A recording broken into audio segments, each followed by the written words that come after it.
السلام عليكم ورحمة الله وبركاته. আপনারা কেমন আছেন? إن الحمد لله نحمده ونستعينه ونستغفره ونؤمن به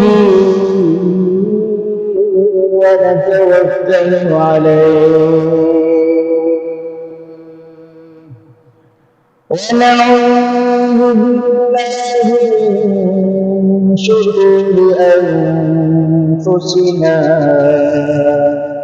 ومن سيئات أعمالنا من يهده الله فلا مضل له ومن يضلل فلا هادي له ونشهد أن لا إله إلا الله وحده لا شريك له ونشهد أن سيدنا وسندنا وحبيبنا ومولانا محمدا عبده ورسوله الذي أرسله بالحق بشيرا ونذيرا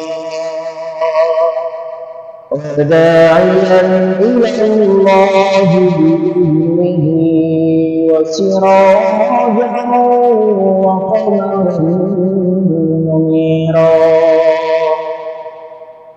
أما بعد فأعوذ بالله من الشيطان الرجيم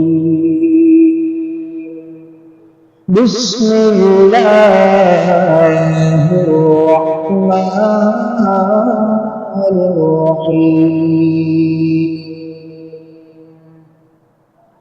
من عمل صالحا فلنفسه ومن أساء فعليها وما ربك بظلام للعبيد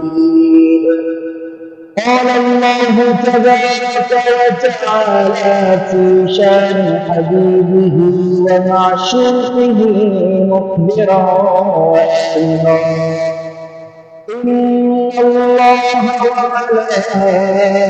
وملائكته يصلون على النبي يا أيها الذين آمنوا صلوا عليه وسلموا تسليما সকলে মুহাম্মদের সাথে দুরূদ বর্ণন করে اللهم صل على محمد وعلى آل محمد كما صليت على إبراهيم وعلى آل إبراهيم إنك حميد مجيد اللهم بارك على محمد وعلى آل محمد كما باركت على إبراهيم وعلى آل إبراهيم إنك حميد مجيد سبحانك لا علم لنا إلا ما علمتنا إنك أنت العليم الحكيم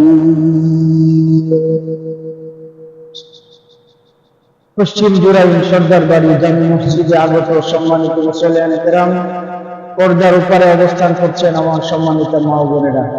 আমরা সর্বপ্রথম মহান আল্লাহ সুবহানাহু ওয়া তাআলার দরবারে অসংখ্য অগণিত শুকরিয়া আদায় করছি, যে মহান রব আমাদেরকে পবিত্র জুমাবারে জুমার সালাত আদায়ের জন্য তার মহান ঘর মসজিদে আসার তৌফিক দান করেছেন। অন্তর থেকে পড়ছি আলহামদুলিল্লাহ। সম্মানিত মুসল্লিয়ান কেরাম, আজ আমরা যে বিষয়ে আলোচনা করব এবং শুনব সে বিষয় হলো বাধ্য সন্তানের প্রতিদান। বাধ্য সন্তানের প্রতিদান। আমরা বিগত জুমায় আলোচনা করেছিলাম যে বাবা মার বাধ্য হতে হবে, অবাধ্যতা করা যাবে না। আজকে আমরা আলোচনা করব এবং শুনবো, আমরা যদি আল্লাহ না করুক বাবা মার অবাধ্য হয়ে যায়, তখন আমাদের প্রতিদান কি হবে, আমাদের প্রতিদান কি হবে, আমাদের পরিণতি কি হবে, এই বিষয়ে আমরা আলোচনা করব এবং শুনবো ইনশাআল্লাহ। আল্লাহ আমাদের তৌফিক দান করেন, করছি আমিন। সম্মানিত মুসল্লিয়ান কেরাম, পৃথিবীর মানুষ কাজ করে কর্মের প্রতিদান পাওয়ার জন্য। পৃথিবীর মানুষ কি করে? প্রত্যেক ব্যক্তি কাজ করে তার কর্মের প্রতিদান পাওয়ার জন্য। ঠিক তদ্রুপ আখিরাতমুখী মানুষ যারা পরকালে বিশ্বাস করে, তারাও চিন্তা করে কাজ করার সময় যে আমি যদি একটা ভালো কাজ করি, এই প্রতিদান আমি পরকালে পাবো। এই আশায়, পরকালে প্রতিদান পাওয়ার আশায় মুমিন, প্রকৃত মুমিন যারা অনেক কষ্ট করে হলে ভালো কাজ করে থাকে। ঠিক পৃথিবীতে এক শ্রেণীর মানুষ আছে যারা অন্যায় করে। কি করে? অন্যায় করে আর মনে করেন যে এর প্রতিদান তো দুনিয়াতে পাওয়া যাবে না, পরকালে মরার পরে যা হবে তাই হবে। কি চিন্তাধারা? যে মরার পরে যা হবার হবে, আমি যা খুশি তাই করে নেব। তাদেরকে আজকে সতর্ক করার জন্য আজকে জুমাবারের জুমার খুতবা।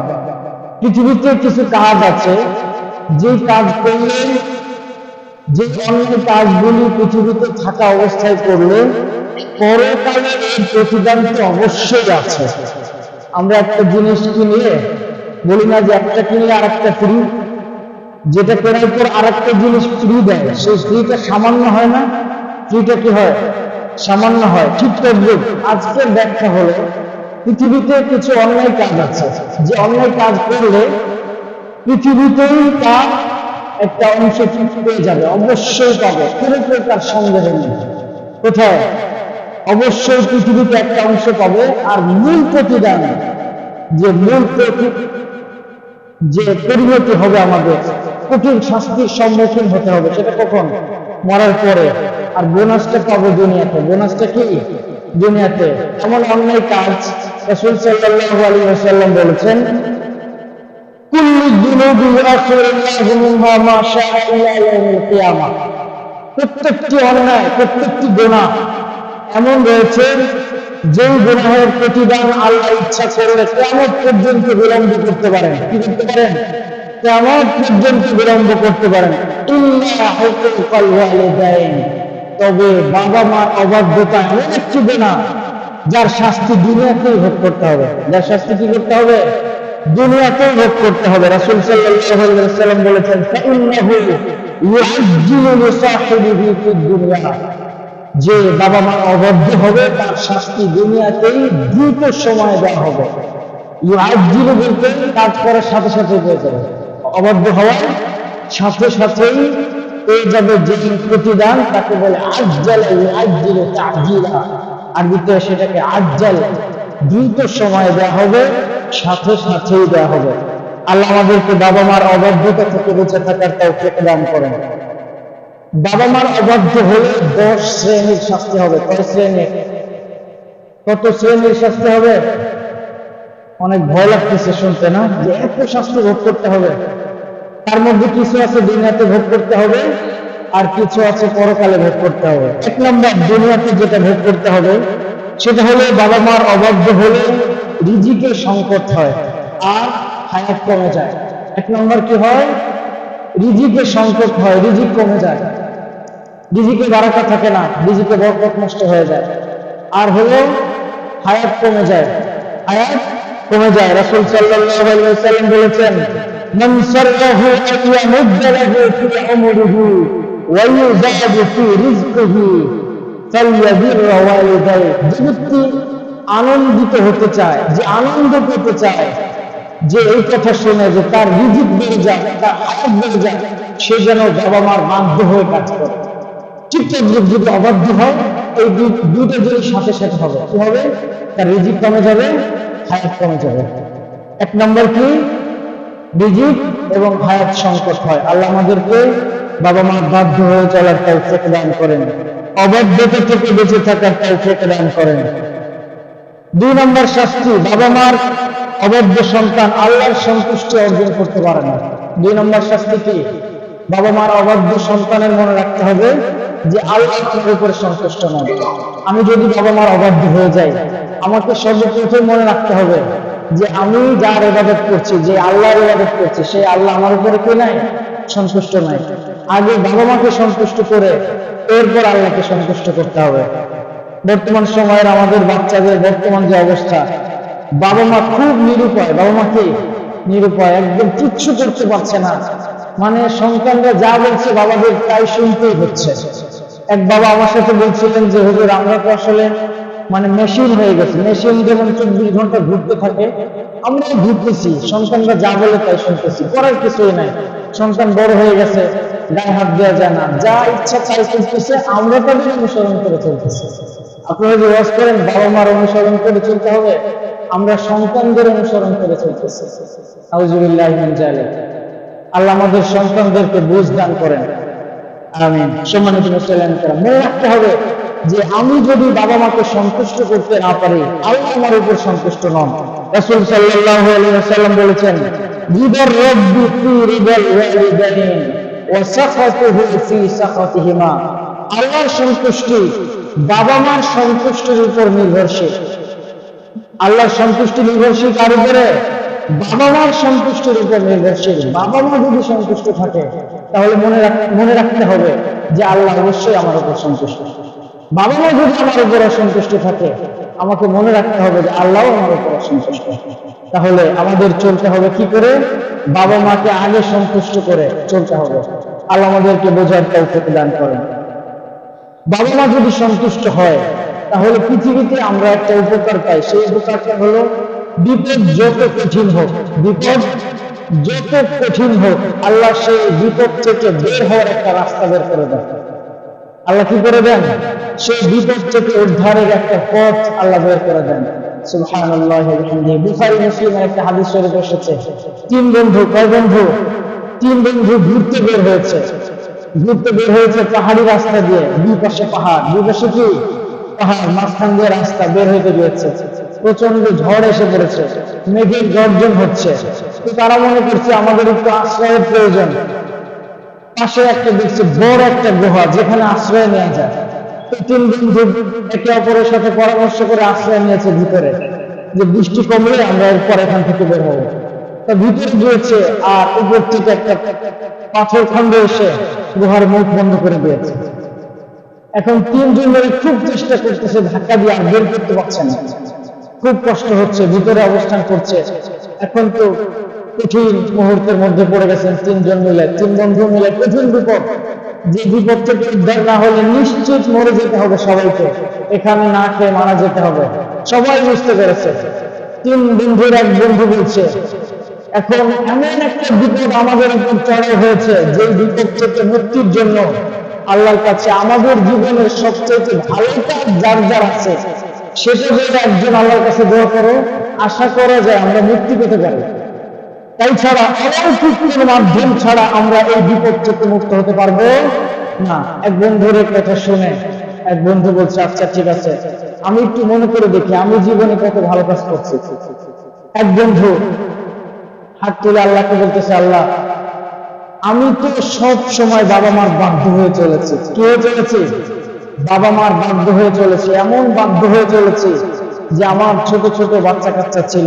একদিন রাতে আমি বাহির থেকে এসেছি, এসে দেখি যে আমার সন্তানরা ঘুমিয়ে পড়েছে। আমার সন্তানরা কি হয়ে পড়েছে? ঘুমিয়ে পড়েছে। বাবা মা ঘুমিয়ে পড়েছে। তো তো আমি এসে আমি আমার ছাগলগুলিকে দহন করলাম, দহন করে এখন তো বাবা মাকে খেতে দিতে হয় সর্বপ্রথম। তো আমি যখন ছাগল দহন করতে যাচ্ছি তখন এই আওয়াজ শুনে আমার বাচ্চারা খিদায় ঘুম থেকে উঠে পড়েছে। তো আমি দুধ নিয়ে বাবা মাকে সামনে খাওয়াতে যাব, এমন সময় আমার সন্তানরা আমার হাত পা ধরে খুব কান্নাকাটি করছে, বাবা আমাকে আগে দাও, আমাকে আগে দাও। ছোট ছোট বাচ্চাদেরকে কান্না করতে শুনে সে বলছে, তুমি একটু অপেক্ষা করো, তোমার দাদা দাদিকে আগে খাওয়াই আসে। তো সে তার বাবা মার কাছে যে বাবা মাকে ঘুম থেকে উঠে খাবার খাওয়ালেন, এরপর বাচ্চাদেরকে খাওয়ালেন। তো এই লোক মনে করছে যে আমি তো আমার সন্তানদেরকে কাঁদাইয়ে বাবা মাকে আগে খাওয়াইছি, এই কাজটা তো অবশ্যই আমি ভালো কাজ করছি। এই জন্য আল্লাহকে বলছে, আল্লাহ আমি তো আমার সন্তানদেরকে কাঁদাইয়ে আমি বাবা মাকে দুধ খাওয়াইছি, আল্লাহ এটা তো আমি ভালো কাজ করছি। এই ভালো কাজের উসিলায় আপনি আমাকে একটু মাঝের ব্যবস্থা করেন, আমাদের একটু বিপদ থেকে উদ্ধারের ব্যবস্থা করেন। তো এই লোকের এই দোয়া পাথর একটু সরে গিয়েছে। সুবহানাল্লাহ ওয়া বিহামদিহি। কঠিন বিপদ, এই বিপদ থেকে মুক্তির একটা ব্যবস্থা হয়েছে। কিসের কারণে? বাবা মার সন্তুষ্টির কারণে। আরেকজন বলছে, আল্লাহ আমি একজন কর্মচারী রেখেছিলাম। কি রেখেছিলাম? কর্মচারী রেখেছিলাম। কর্মচারী আধা বেলা কাজ করেছে। কতটুক সময়? আধা বেলা কাজ করে মজুরি না নিয়ে চলে গিয়েছে। মজুরি না নিয়ে চলে গিয়েছে। এই ভদ্রলোক ওই কর্মচারীর বেতন মনে করেন 50 টাকা। 50 টাকা তো আধা দিনের মনে করেন তৎকালীন সময়। তো এই 50 টাকা দিয়ে সে ব্যবসায় লাগিয়েছে। ব্যবসা কি করেছে? গবাদি পশু কিনেছে, গবাদি পশু কিনেছে, ক্ষেত খামার করেছে। তো এই ভদ্রলোক বহুদিন পরে এসে পড়ছে, এসে বলছে যে আমি তো আপনার কাছে কাজ করেছিলাম, একদিন আধা বেলা কাজ করেছিলাম, আমার প্রতিদানটা আমার মজুরিটা দিয়ে দেন। তো এই কর্মকর্তা বলছে যে এই যে দেখছো, ওই যে দেখছো অনেকগুলি গরু ছাগল দেখা যায়, এইগুলি নিয়ে যায়। কর্মচারী বলতেছে, আপনি কি আমার সাথে মজা করতেছেন? আমি আধা বেলার কাজের প্রতিদান চাইছি, আর আপনি আমাকে এই ছাগল গরু দেখায় বলতেছেন সব নিয়ে যাও। বলছেন, হ্যাঁ এটা সব তোমার প্রতিদান, তুমি সব নিয়ে যাও। এটা কিভাবে হলো? বললি যে তুমি যখন আধা বেলা কাজ করে চলে গিয়েছিলে, তোমার ওই টাকা দিয়ে আমি ব্যবসা করেছি, আর এই সম্পদ যা দেখতেছো সব তোমার, এগুলি তোমার টাকা দিয়ে বেড়েছে, যার কারণে সব তোমার, তুমি এখন নিয়ে যাও। এই ভদ্রলোক আস্তে পালের বড় গরুটা যখন একদিকে হাঁটা শুরু করে, পিছের গুলো নিয়ে হাঁটতে থাকে। তো একটা নিয়ে হাঁটা শুরু করছে, সবগুলি তার সাথে চলে গেছে। তো এই লোক আল্লাহর কাছে বলতেছে, আল্লাহ আমি তো তার প্রতিদানের একটা টাকা আমার কাছে রাখি নাই, যা লাভ হয়েছে সব তাকে দিয়েছে। এই জন্য যদি হয় এই ভালো কাজটা রসিলা আমাদের একটু মুক্তির ব্যবস্থা করে। সুবহানাল্লাহ ওয়া বিহামদিহি। পাথর একটু সরে গেল, আরেকটু বাকি আছে, আরেকটু হইলে সবাই বের হতে পারে। এখন আরেকজন ভদ্রলোক আল্লাহর কাছে দোয়া করছেন, আল্লাহ আমি তো আমার চাচাতো বোনকে পছন্দ করতাম, ভালোবাসতাম। কি করতাম? ভালো কথা বলে না, ভালোবাসা কি এখন কেউ নাই? ভালোবাসা কেউ করে নাই বলে ভালোবাসা কেউ করে না। ভালোবাসার অপর নাম সর্বনাশা। ভালোবাসার অপর নাম কি বলেন? আরো যদি বলেন। যারা ভালোবাসা করে বর্তমান অবৈধ উপায়ে, বিবাহের আগে যে সমস্ত ভালোবাসা আছে, সেটার নাম কি? সর্বনাশা, সর্বনাশ। ছেলেরও সর্বনাশ, মেয়েরও সর্বনাশ, বাবা মারও সর্বনাশ, পরিবারের সর্বনাশ, সমাজের সর্বনাশ, সব জায়গায় সর্বনাশ। কোথাও ভালোবাসা থাকে না। যদিও এগুলি পরবর্তীতে অবৈধ ভালোবাসা করে বিবাহ বন্ধন আবদ্ধ হয়ে যায়, কিন্তু এই সংসারে শান্তি থাকে না। এই লজ্জা শরমের মাথা খাইয়া মাঝে মধ্যে আবার জিজ্ঞেস করে একজন আরেকজনকে, ম্যারেজটা কি লাভ ম্যারেজ নাকি? মানে কত বড় নির্লজ্জ মানুষ এই কথাটা বলতে পারে যে বিবাহের আগে অবৈধ সম্পর্ক ছিল, সেই কথাটা আবার হাসি মুখে বলছে। কি খবর? বিবাহ কি ম্যারেজ লাভ ম্যারেজ না অ্যারেঞ্জ ম্যারেজ? ম্যারেজটা কি লাভ ম্যারেজ না অ্যারেঞ্জ ম্যারেজ? অ্যারেঞ্জটা তো ঠিক আছে, লাভ ম্যারেজটা একেবারে নির্লজ্জ কথাটা কিভাবে বলছেন? আপনি তো আরেকজনকে সাক্ষী রাখছেন যে আমি অন্যায় কাজ করেছি। কিয়ামতের ময়দানে এই লোকটা আপনার বিরুদ্ধে সাক্ষী দিবে যে আল্লাহ বিবাহের আগে অবৈধ সম্পর্ক করেছিল, সে আবার মাপ পায় কিভাবে? এটাকে আগে জাহান্নামে দেন। এই জন্য অন্যায় কাজ যদি হয়ে যায় ভুলে, মানুষকে বলতে হয় না। মানুষকে কি করতে হয় না? বলতে হয় না, সাক্ষী রাখতে হয় না। তো আজকের আলোচনা এখানে বলছিলাম, ভালোবাসা করতে হবে কখন? বিবাহের পরে। আরেকটা হলো বাবা মার সাথে ভালোবাসা করতে হবে। তার সাথে বাবা মাকে সবসময় ভালোবাসতে হবে, তাদের বাধ্য হয়ে চলতে হবে, অবাধ্য হওয়া যাবে না। আল্লাহ আমাদেরকে বোঝার তৌফিক দান করেন। 3 নম্বর ব্যক্তি, সে তাকে চাচাতো বোনকে পছন্দ করত, সে বলছে যে আমি তোমাকে চাই। তো এই মেয়েটা খুব চালাক, বলছে যে আমাকে চাও, ঠিক আছে, ভালো কথা, তবে 100 দিরহাম, কত দিরহাম? বর্তমান বাজার মূল্যের হিসাব করলে হবে 100 কোটি টাকা। কত টাকা? 100 কোটি টাকা। একটা মেয়ে বলছে যে তুমি যদি আমাকে দিতে চাও তাহলে আমাকে 100 কোটি টাকা দিতে হবে। বর্তমানে এমন মেয়ে কি পাওয়া যাবে? 200 টাকা 300 টাকা দিলেও মেয়ে পাওয়া যায়, নাউজুবিল্লাহ মিন জালিক। এটা আমাদের সমাজ ব্যবস্থার সবচেয়ে করুণ পরিণতি। বিবাহকে কঠিন করা হয়েছে, বিবাহকে কি করা হয়েছে? কঠিন করা হয়েছে, আর জেনাকে সহজ করে দেওয়া হয়েছে। বিবাহকে সহজ করতে হবে। ছেলে মেয়ে প্রাপ্তবয়স্ক হয়ে গিয়েছে, অন্যায় করার আগেই বিবাহ দিয়ে দিতে হবে, তাহলে সমাজ সুশৃঙ্খল শান্ত থাকবে, পরিবেশ সমাজ ঠিক থাকবে। আল্লাহ আমাদেরকে বোঝার তৌফিক দান করেন। এই ছেলে 100 দিরহাম জোগাড় করে ফেলেছে। কি করেছে? 100 দিরহাম জোগাড় করে ফেলেছে। এরপরে বলছে যে আসো, আমি তোমাকে ভালোবাসি, আমি তোমার ভালোবাসা পেতে চাই। এমন সময় এই মেয়েটা, এমন পরিস্থিতি হয়েছে যে অভাবে পড়ে গিয়েছে, এখন টাকার প্রয়োজন। কিসের প্রয়োজন? আসলে কিন্তু টাকার প্রয়োজন তখন ছিল না, এখন একটা পরিস্থিতিতে পড়েছে, খুব টাকার প্রয়োজন, অর্থ কষ্ট ভোগ করছে। তো মেয়েটা কষ্ট করে বলেছে যে আচ্ছা ঠিক আছে, তুমি আমার কাছে টাকা নিয়ে আসো, আমি তোমাকে ভালোবাসবো, বা তোমার চাহিদা যা আছে আমি পূরণ করবো। তো এমন সময় তাকে টাকা দিয়ে তাকে নির্জনে নিয়ে গিয়েছে। এমন সময় এই মেয়েটা কান্না করছে। কি করছে? কান্না করছে, বলছে ভাই আমি জীবনে কোনোদিন এই অন্যায় কাজ করি নাই, তুমি আল্লাহকে ভয় করো। তুমি কি করো? আল্লাহকে ভয় করো। আমাকে তুমি মানুষের কাছে লজ্জিত করো না। কি করো না? মানুষের কাছে। সর্বোপরি আমি আল্লাহকে ভয় করি, আল্লাহর সামনে, ফেরেশতাদের সামনে তুমি আমাকে লজ্জিত করো না, তুমি আমাকে মাফ করে দাও। এই ছেলে ভয় পেয়েছে। কি পেয়েছে? আল্লাহর কথা শোনার সাথে সাথে ভয় পেয়ে তাকে টাকা দিয়ে তার কাছ থেকে সরে পড়েছে। এখন আল্লাহর কাছে দোয়া করতেছে, আল্লাহ আমি তো এই কাজটা ভালো করেছিলাম, আপনি আমার জন্য একটু মুক্তির ব্যবস্থা করেন। সাথে সাথে পাথরটা সরে গিয়েছে, 3 বন্ধু একসাথে বেরিয়ে পড়েছে। সুবহানাল্লাহ ওয়া বিহামদিহি। তো আজকের আলোচনায় ছিল যে বাবা মার বাধ্য হলে পৃথিবীতে বসবাসরত অবস্থায় বিপদ যত কঠিন হোক, আল্লাহ আপনাকে, যদি আপনি দোয়া করেন আল্লাহর কাছে, বের হওয়ার একটা পথ আল্লাহ বের করে দেবেন। আল্লাহ আমাদেরকে বাবা মার বাধ্য হওয়ার তৌফিক দান করেন। 3 নম্বর, বাবা মার অবাধ্য হলে তার সন্তান তার অবাধ্য হবে, এটা নিশ্চিত। এটা কি নিশ্চিত? আল্লাহ সুবহানাহু ওয়া তাআলা কালামুল্লাহ শরীফে বলেছেন, মান আমিলা সালিহান ফালিনাফসি, যে ব্যক্তি ভালো কাজ করলো সে যেন নিজের জন্যই করলো। আপনি আপনার বাবা মার সন্তুষ্ট হয়ে চলছেন। ওমান আসাআ ফাআলাইহা, আর যদি অন্যায় কাজ করে সেটাও তার উপর। এই আয়াতের ব্যাখ্যা স্পষ্ট বোঝা যায়, কোন সন্তান যদি বাবা মার সন্তুষ্ট হয়ে চলে তাহলে অবশ্যই তার সন্তানও তার সন্তুষ্ট হয়ে চলবে। আমরা একটা গল্প শুনেছি, এক ছেলে তার বাবার উপর ক্ষিপ্ত হয়ে বাবাকে পা ধরে টেনে বাড়ি থেকে বের করে বাঁশ ঝাড়ের থেকে নিয়ে একদম বাজারের দিকে নিয়ে যাচ্ছে। এমন সময় বাঁশ ঝাড় পর্যন্ত যখন গিয়েছে, বাবা বলছে শোনো শোনো শোনো, রাখো রাখো, একটু রাখো। তো এখন সন্তান বলছে, ঘর থেকে বের হয়ে বাবাকে পা ধরে টানতে টানতে নিচ্ছি বাজারের দিকে, তাই বাঁশ ঝাড়ে এসে আমাকে কেন ঠেকাইলো? এখন বাবার দিকে তাকিয়ে আছে, বলছে আচ্ছা কারণটা কি? আমি তো আরম্ভ হয়ে যাবো আপনাকে। তো শোনো, তোমার দাদাকে আমি ওই পর্যন্ত আনছিলাম, তুমি আমাকে আর সামনের দিকে নেও না, নিলে তোমার সন্তান তোমাকে সামনের দিকে নিয়ে যাবে।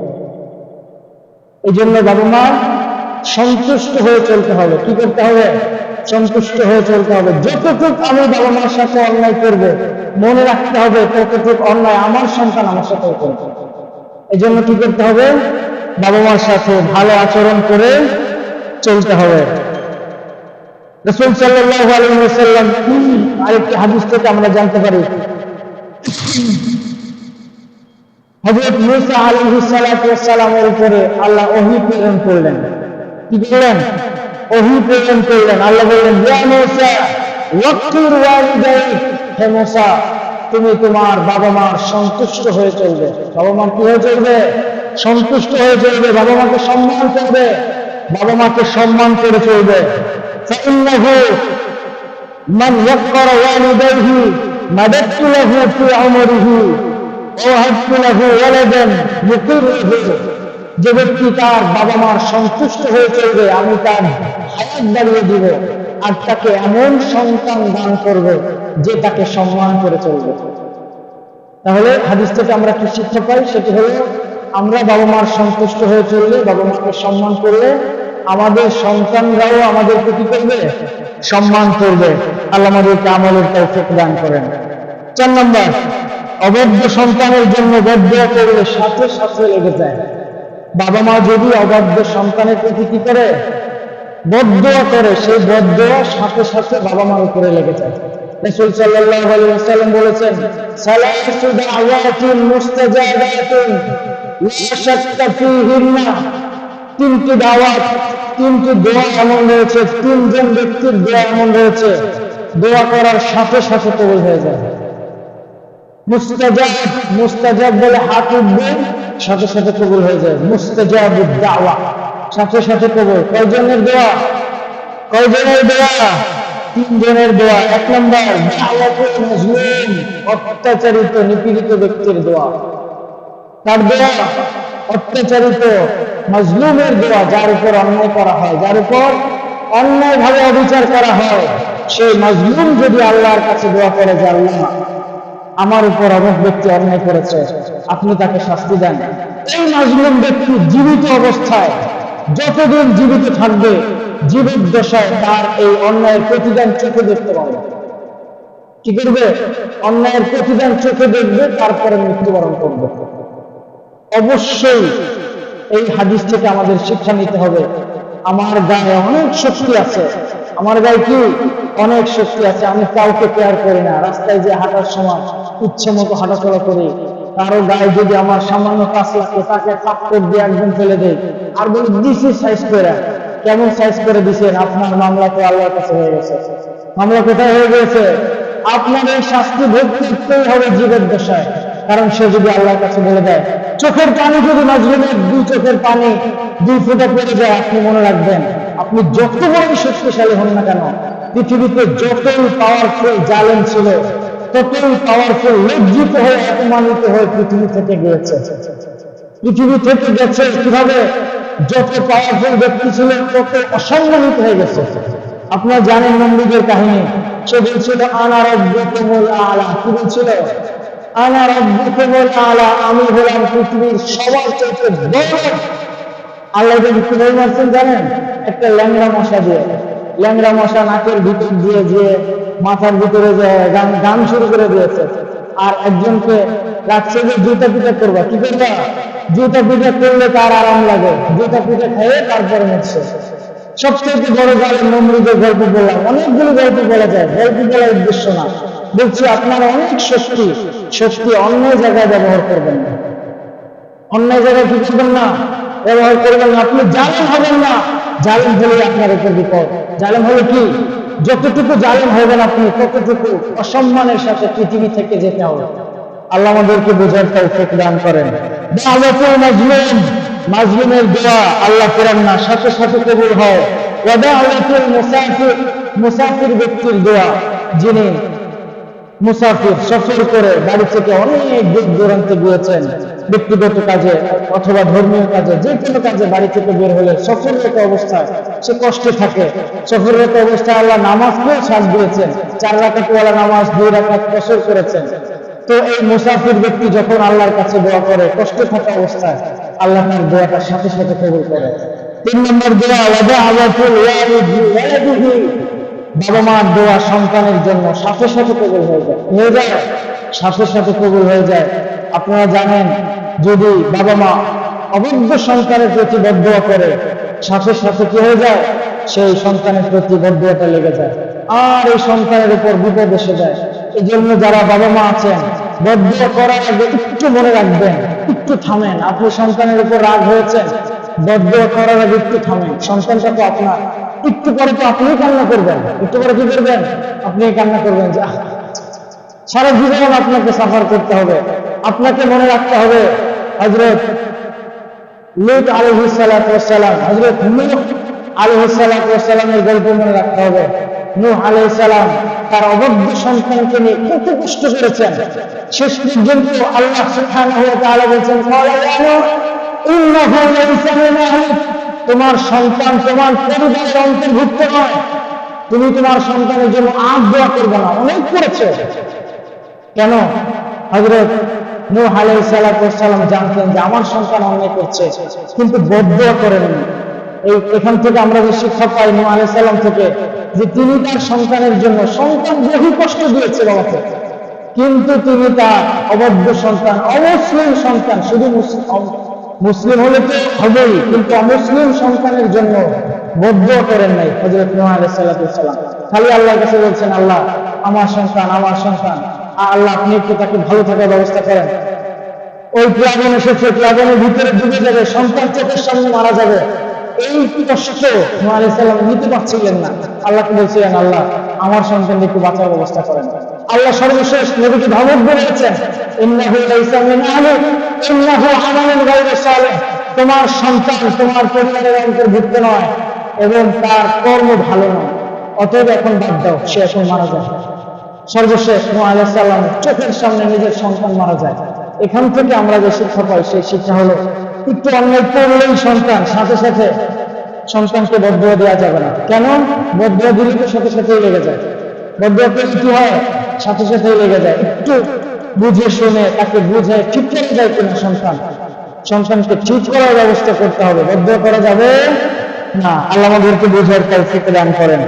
এই হলো চতুর্থ নাম্বার। পঞ্চম নাম্বার, অবদ্ধ সন্তান বেঈমান হয়ে মৃত্যুবরণ করার সম্ভাবনা আছে। বাবা মার অবদ্ধ সন্তান যারা, তাদেরকে মনে রাখতে হবে যে অবদ্ধ সন্তান যারা, তাদের কি হওয়ার সম্ভাবনা আছে? বেঈমান হওয়ার সম্ভাবনা রয়েছে। বেঈমান হয়ে পৃথিবী থেকে যাওয়ার সম্ভাবনা রয়েছে। একটি গল্প আছে, একটি হাদিস আছে, সেই হাদিস রাসূল সাল্লাল্লাহু আলাইহি ওয়াসাল্লামের সাহাবী আলকামা নাম কি? সাহাবীর নাম কি? আলকামা রাদিয়াল্লাহু আনহু মৃত্যু শয্যায় শায়িত। স্ত্রী খবর পাঠিয়েছে রাসূল সাল্লাল্লাহু আলাইহি ওয়াসাল্লামের কাছে, ইয়া রাসূলুল্লাহ সাল্লাল্লাহু আলাইহি ওয়াসাল্লাম, আপনার সাহাবী আলকামা মৃত্যু শয্যায় শায়িত, খুব কঠিন পরিস্থিতির সম্মুখীন সে। রাসূল সাল্লাল্লাহু আলাইহি ওয়াসাল্লাম তিনজন সাহাবীকে পাঠালেন। কয়জন সাহাবী? তিনজন সাহাবী। নাম বলেন, বেলাল, আম্মার, সুহাইব।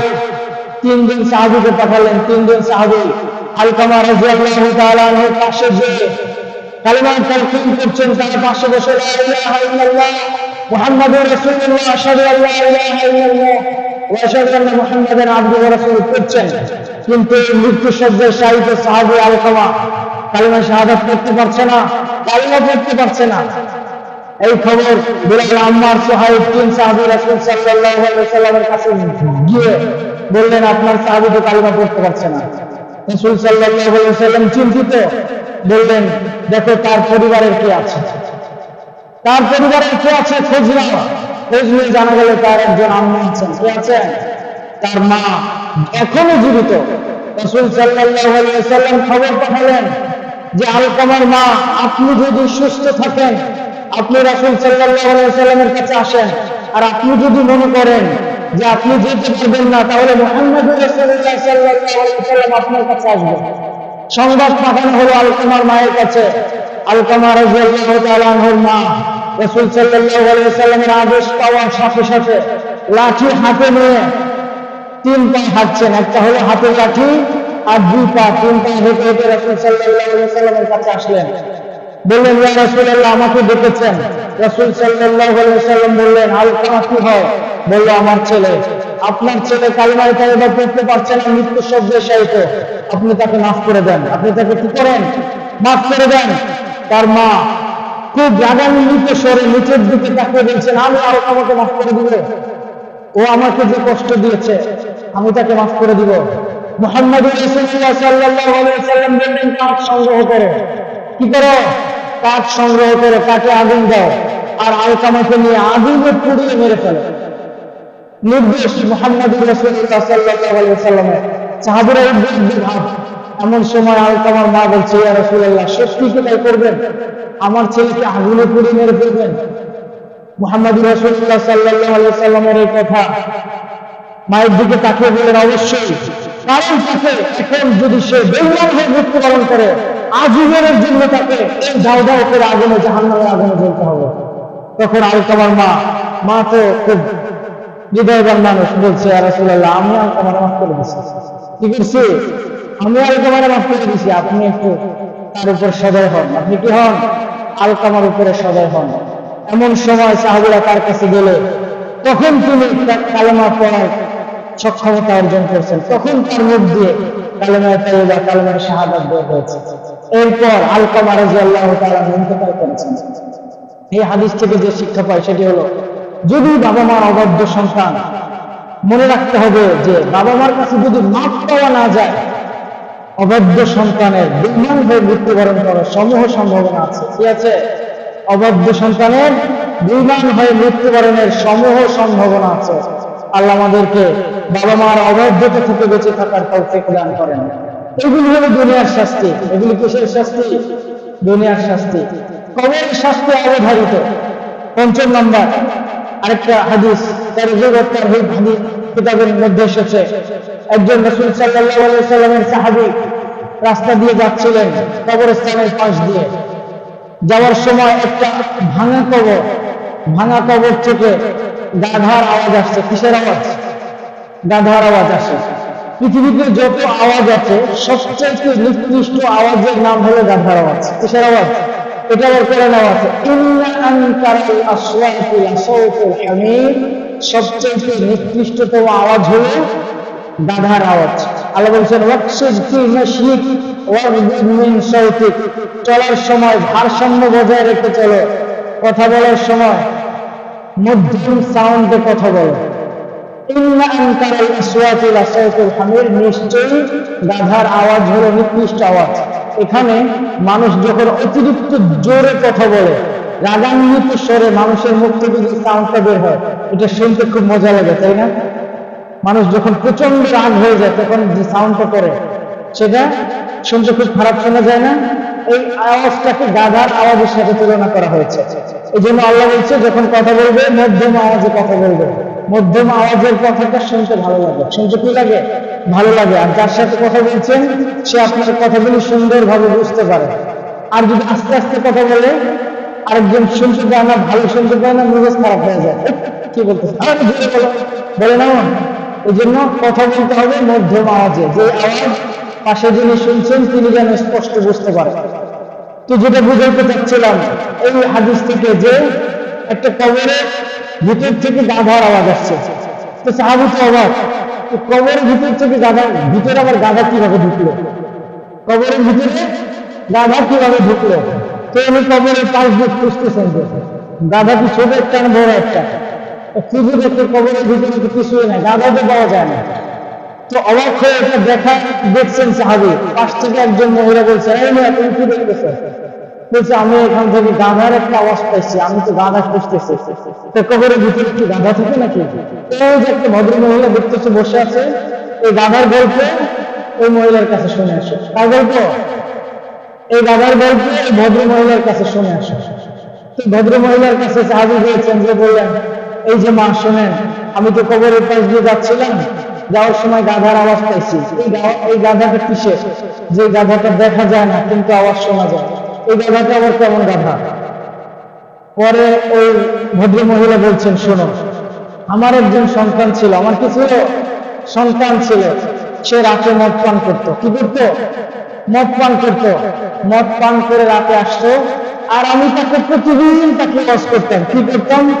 ইয়া বুনাইয়া ইত্তাকিল্লাহ, হে আমার প্রাণ প্রিয় ছেলে, আল্লাহকে ভয় করো। ইন্নাকা তাশরাবু হাযিহিল খামরা, এই মদ আর কতদিন খাবে তুমি? তুমি কি এটা ছাড়বে না? তুমি কি এটা ছাড়বে না? তুমি ছাড়তে পারবে না এটা? আমি তাকে নিয়মিত ভালো ওয়াজ করতেছি আর বলতেছি, তুমি আল্লাহকে ভয় করো, এটা ছাড়ো, এটা ছাড়ো। সে ছাড়ে না। একদিন আমার উপর ক্ষিপ্ত হয়ে আমাকে সে বলছে, আনতি তানহাতিনা কামা তানহাতুল হিমার, তুমি এত জোরে চিৎকার করছো যে গাধা চিৎকার করে। তো আমি খুব ব্যথা পেয়েছি তার এই কথা শুনে। আমি আল্লাহকে বলছি, আল্লাহ যেন আমার চোখের সামনে মরে যায়, আমার ওকে দেখতে ভালো লাগে না। তো আমার সন্তান মারা গেছে। মারা যাওয়ার পরে তাকে এখানে দাফন করেছিলাম। এখানে যে ভুল করেছি, প্রত্যেকদিন সন্ধ্যাবেলা এই গাধার মতো চিৎকার করে, প্রত্যেকদিন সন্ধ্যাবেলা কি করে, এই গাধার মতো চিৎকার করতে থাকে। নাউজুবিল্লাহ মিন যালিক।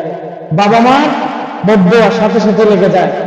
আর বাবা মা অবাধ্য হলে শুধু দুনিয়াতে শাস্তি নয়, কবরেও শাস্তি আছে, পরকালে আরো কত শাস্তি আছে তার বর্ণনা পরবর্তী জন্য আমরা আলোচনা করব এবং শুনবো। এখান থেকে আমরা যে শিক্ষা পাই সেই শিক্ষা হলো বাবা মার অবাধ্য হওয়া যাবে না। বাবা মার কি হওয়া যাবে না? বাবা মার অবাধ্য হওয়া যাবে না। বাবা মা শরীয়তের যত কাজ আছে, যত কাজ আছে ভালো কাজ, সব কাজ বাবা মা যেটাই করতে বলবে সাথে সাথে বাবা মার হুকুম মেনে চলতে হবে। আল্লাহ আমাদেরকে আমলের তৌফিক দান করেন। আমিন। ওয়া মা আলাইনা ইল্লাল বালাগ। যারা সুন্নাত করেননি সুন্নাত করেন।